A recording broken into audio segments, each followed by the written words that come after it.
Gente, eu vou começar agora a segunda parte da aula, que vai ser um pouquinho mais curta que a primeira, tá? Devido à hora do dia, já que já tá tarde. Eu vou tentar só focalizar um pouquinho melhor. Peço que vocês tenham um pouquinho de paciência. Vamos lá. Exame físico do recém-nascido. Então, dormindo, o que a gente vai ver nesse bebezinho quando ele estiver dormindo? A gente vai ver frequência cardíaca, frequência respiratória, contar por cerca de 1 minuto. E aí a gente começa o exame físico. Como é que a gente vai fazer o exame físico do bebê, professora? A gente faz um negócio que chama sequência de oportunidades. O que é isso? O bebê tá dormindo? O bebê tá tranquilo? Então, o que a gente vai fazer para esse bebê primeiro? Vamos fazer uma ausculta cardíaca, porque se o bebê chorar, fica muito difícil da gente conseguir auscultar melhor. Então, isso que é sequência de oportunidades. A gente vai olhar, o bebê tá mamando, então o que a gente vai fazer?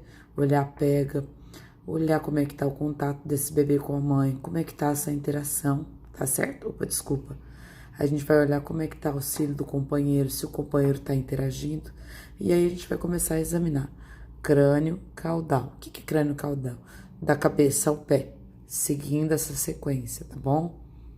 Bom, primeira coisa, a gente vai olhar se ele tem algum tipo de malformação. Uma face típica de alguma síndrome que eu vou mostrar depois. Síndrome do 13, síndrome do 21, do 18 e a síndrome de Pierre-Robin. Vamos olhar a postura do bebê. Como é que é essa postura normalmente? O bebê a termo, ele tem uma postura simétrica e fletida. Vamos ver se esse bebê está se movimentando bem. Como é que está o aspecto dele? Como é que está esse choro?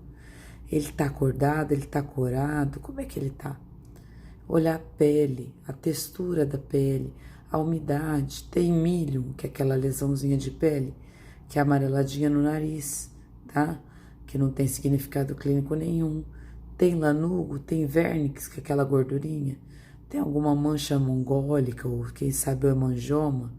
Esse bebê, ele tá ictérico. Tá ictérico, qual a classificação dessa icterícia? Estudo é importante a gente saber, tá, gente? Tem algum tipo de anomalia e a gente tem que descrever isso tudo no exame físico.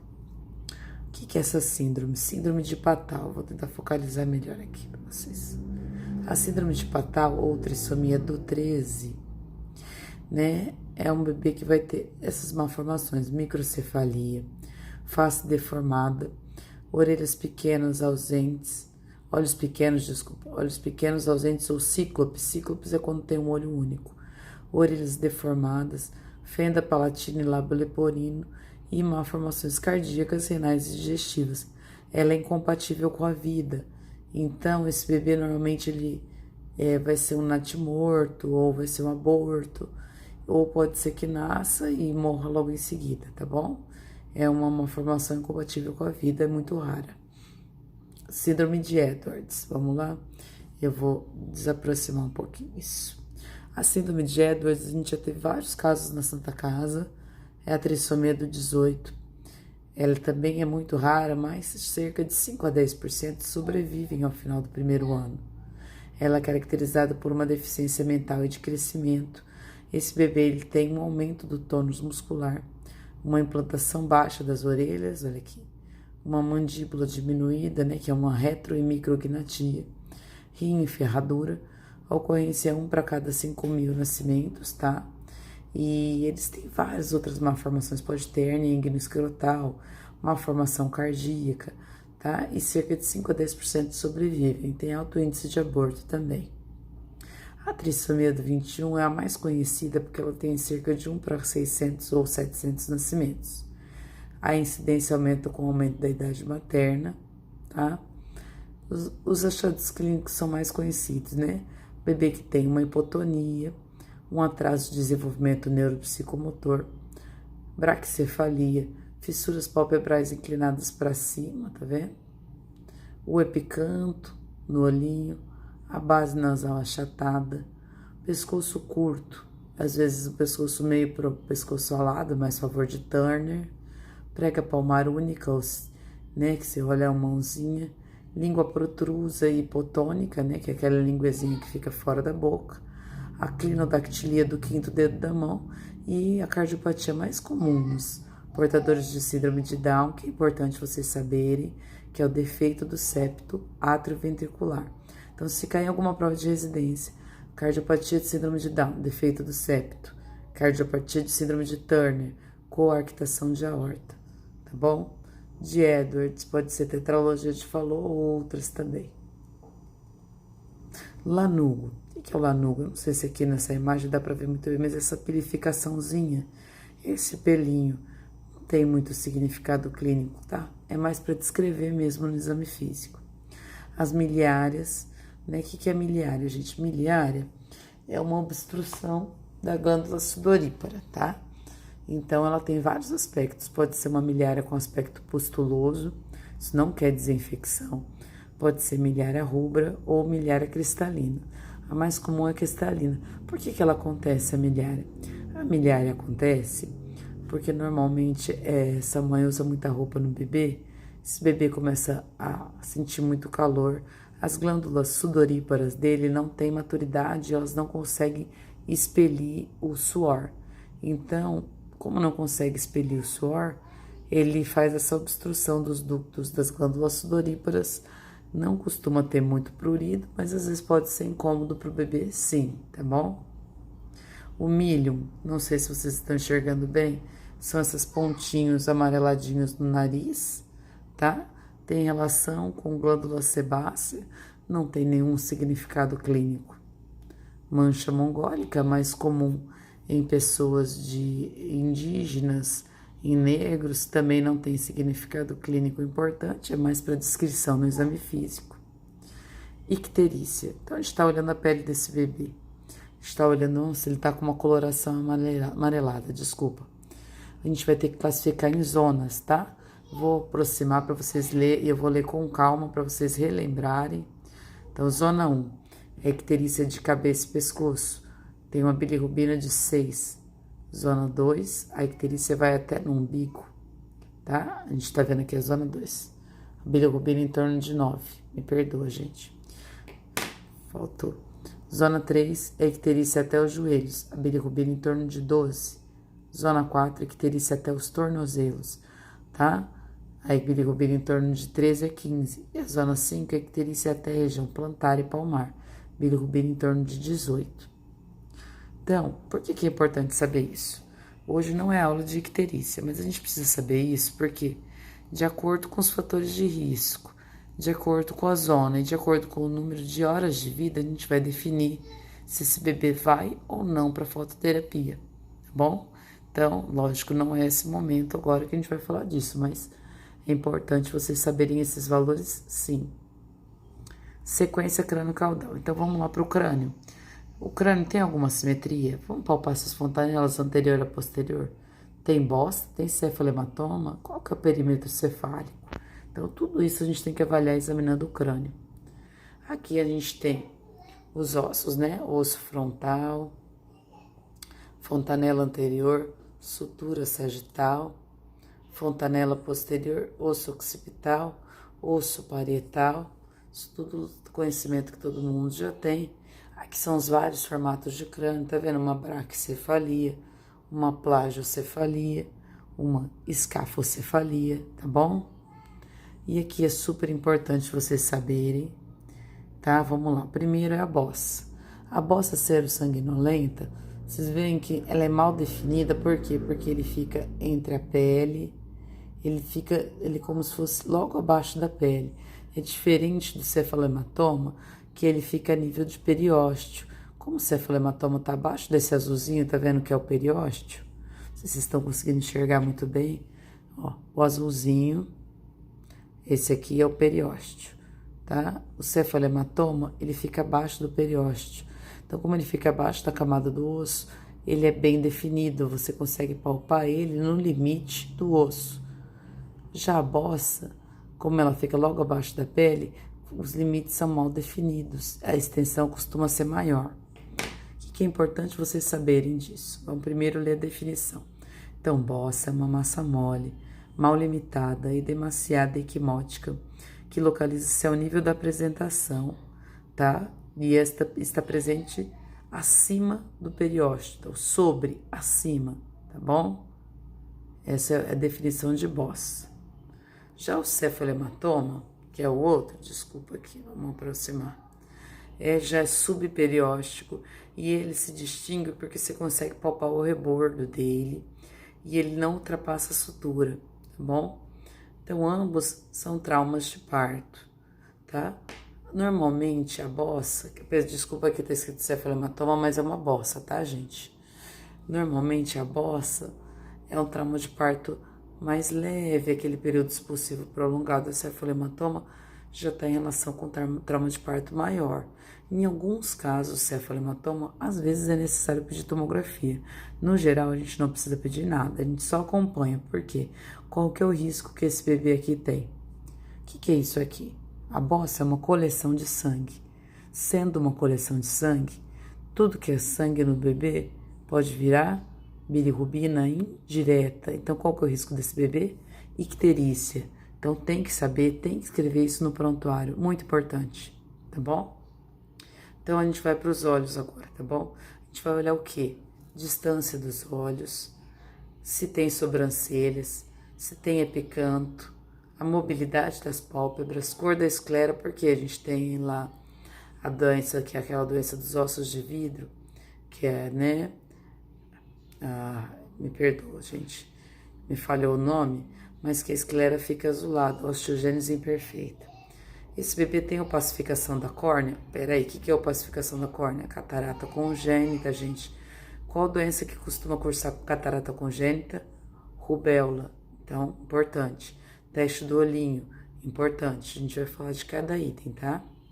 O teste do olhinho é o reflexo que vem atrás da pupila, através da pupila, quando elas são submetidas a uma fonte de luz.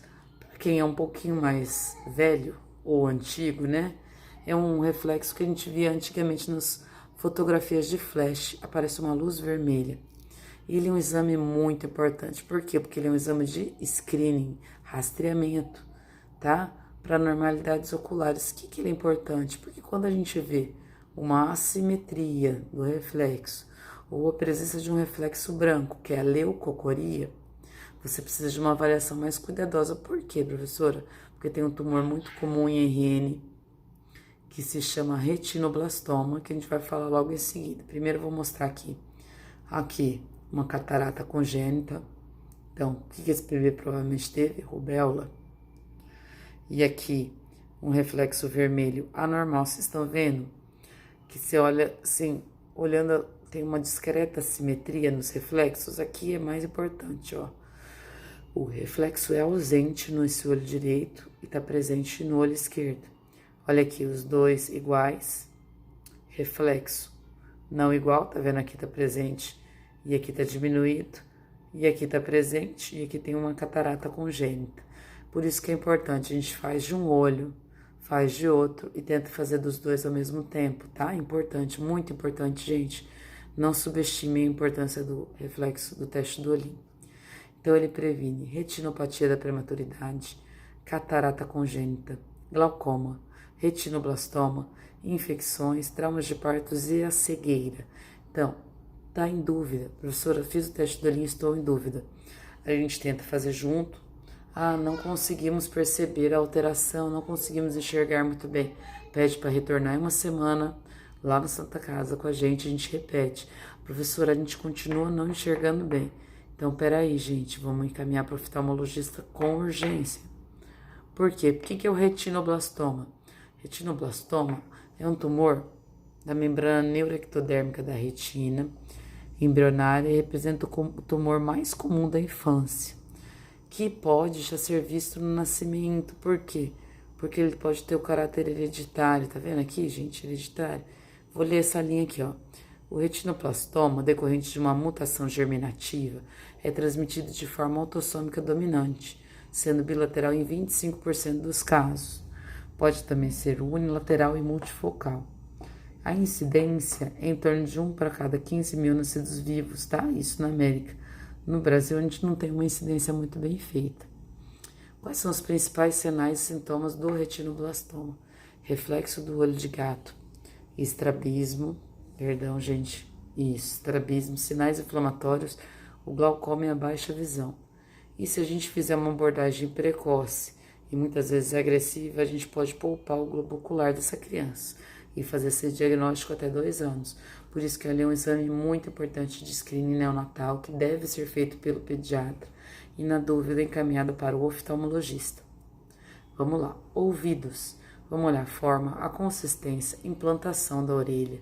Se tem conduto auditivo, se tem algum apêndice auricular. Apêndice auricular, qual que é o risco? Malformação renal. Vamos olhar o reflexo cócleo-palpebral. Perdoa, pessoal. E o teste da orelhinha a gente vai checar com o nosso fonoaudiólogo para ver se deu certo. Nariz. Vamos olhar a permeabilidade nesse nariz, se tem deformidade ou malformação e se tem coriza. Vamos lá, gente, se tiver uma coriza serossanguinolenta, qual doença que pode cursar com coriza serossanguinolenta? Sífilis. Sífilis precoce. Outra doença. Professora, eu olhei o nariz, tinha um pólipozinho no nariz. Fibrose cística pode causar pólipo nasal. Isso tudo é questão de residência médica, é importante vocês saberem. A boca. Boca, o que a gente tem que olhar? Tem desvio da comissura labial? Opa, será que tem uma paralisia facial? Essa paralisia facial, ela é periférica ou central? Como é que vocês vão ver? Se ele não tá fechando o olhinho junto, tá? O olho fica lacrimejando, então a paralisia facial, ela é periférica. E você vai olhar porque acomete tanto o quadrante superior e inferior. Quando a paralisia é central, ela afeta o quadrante inferior. A paralisia central, o quadrante inferior contralateral. Então, se a criança teve uma paralisia facial central do lado direito, você vai ver afetado o lado esquerdo e quadrante inferior. Ah, não, tem uma paralisia facial periférica do lado direito, então é afetado todo o lado direito. O bebê está salivando? Qual que é o formato do palato? Palato ogivado fala a favor de algumas doenças, tá bom, gente? Tem pérola de Epstein? Já vou mostrar. Não tem significado clínico nenhum. Aftas de Berdinard? Também não tem. Dentes supranumerários? Também não tem nenhum significado clínico importante. Qual que é o tamanho e a mobilidade da língua? Por quê? Porque tem uma síndrome que a gente vai falar daqui a pouquinho, que é a síndrome de Beckwith-Wiedemann, que ela costuma dar alterações na língua. Tamanho da mandíbula. Vamos olhar a sequência de Pierre-Robin. Já vai falar disso já, pessoal. Então, aqui é uma fenda nasopalpebral, tá? Ou nasopalatina, ou lábio leporino, tá bom? Tá vendo que aqui a gente tem vários tipos de fenda, né? Fendas completas, fendas palatinas. Tratamento cirúrgico, a gente encaminha para um centro de referência, que costumava ser em Bauru, mas agora em Cuiabá também está sendo feito. E a mamada desse bebê, a posição é a cavaleira, é a melhor posição. Não é proscrita a amamentação. O bebê pode amamentar normalmente, desde que sob supervisão e liberação do fono. Depois que opera, a gente vê que fica bonitinho, tá vendo? Olha a cicatriz da fenda, do lábio leporino. Outras síndromes, vamos lá? Síndrome de Beckwith-Wiedemann. O que esse bebê vai ter? Macroglossia, hérnia umbilical, microcefalia, onfalocele. Lembra, gente, onfalocele, defeito de formação dos intestinos. O intestino vai estar para fora, né? Intestino, às vezes com fígado, numa formação da parede. E ele vai estar recoberto por uma membrana e ele é central.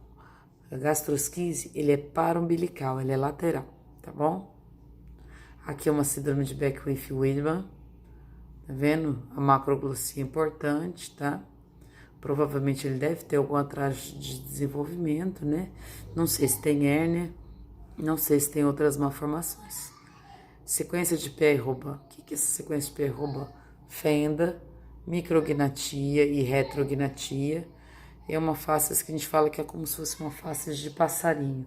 A imagem não ficou muito boa, mas essa aqui dá para vocês enxergarem bem, tá? Então o bebê vai ter retrognatia, micrognatia, às vezes tem uma macroglossia e tem uma fenda palatina. E normalmente é um bebê de intubação difícil. Então aqui, ó, micrognatia e a língua pode estar aumentada e obstruir via aérea. Aqui, eu não sei se vocês estão enxergando bem, um pontinho branco. Essas são as pérolas de Epstein. Às vezes a gente consegue enxergar no exame físico. As mães às vezes perguntam e a gente explica que não tem nenhum significado clínico importante. Pescoço. Vamos ver se esse bebê não tem torcicolo congênito, se não precisa ir para ortopedista, tá? E observar uma coisa que é muito importante. Se essa criança tem pescoço alado. Vocês estão enxergando bem esse pescoço alado aqui, gente? Olha aqui, tá? Que doença que cursa com pescoço alado?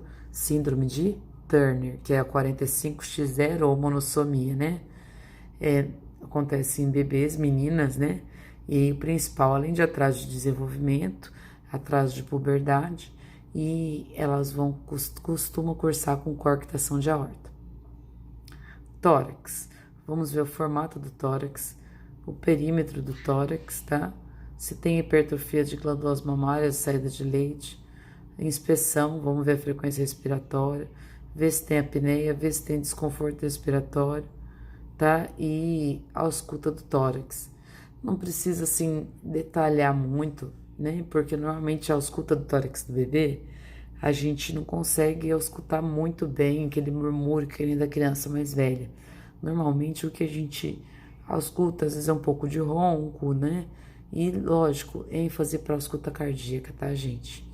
E na inspeção ver se tem algum sinal de dispneia ou taquipneia. Aparelho cardiocirculatório. Então, dentro do tórax, a gente vai olhar o ictus, né? Vamos ver se tem frêmito. Vai olhar a frequência cardíaca aqui no bebê. Pode ser até 160. Lembrando, se ele estiver dormindo, ela pode ficar um pouquinho mais baixa do que 120. Vamos escutar todos os focos, tá? Aórtico, pulmonar, mitral e tricúspide.